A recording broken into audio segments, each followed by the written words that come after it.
ആണെങ്കിൽ അടുത്ത വർഷം കല്യാണം ഉണ്ടാവും. എങ്ങനെയായിരുന്നു നിങ്ങളുടെ പ്രണയം സ്റ്റാർട്ടാവുന്നത്? അത് ട്യൂഷൻ ക്ലാസ്സിൽ വെച്ചിട്ടായിരുന്നു.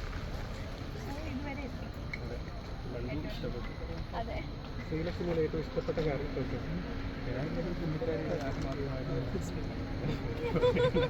ഭയങ്കര ഹോണസ്റ്റാണ് ചെയ്യുന്ന വർക്കിലായാലും ശരി. പുള്ളിയുടെ ക്യാരക്ടറായിരുന്നു ഇഷ്ടം. നല്ല ഹോണസ്റ്റാണ്. പുള്ളിക്കാരനെ ഇഷ്ടപ്പെട്ട ക്യാരക്ടറില്ല ശ്രീലക്ഷ്മിക്ക്?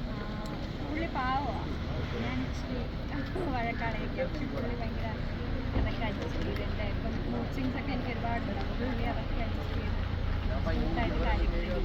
അപ്പോൾ എനിക്കത് ഭയങ്കര ഇഷ്ടമാണ്. എന്ന് വെച്ചാൽ എല്ലാം പീസ്ഫുള്ളായിട്ട് കൊണ്ടുപോകാനാണ് പുള്ളിക്ക് ഭയങ്കര.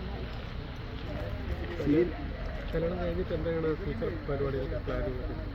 ഞാൻ വർക്ക് എന്തായാലും എനിക്ക് വർക്ക് ചെയ്യാൻ ആഗ്രഹമാണെങ്കിൽ എന്തായാലും അങ്ങനെയാണ്.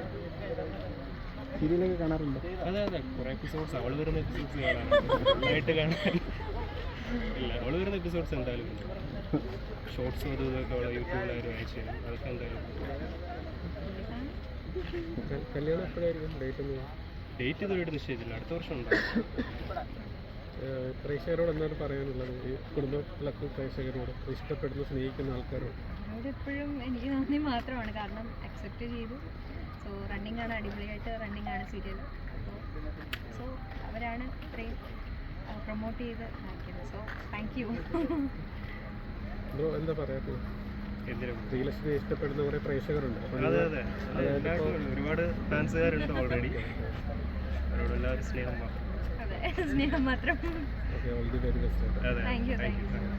Thank you.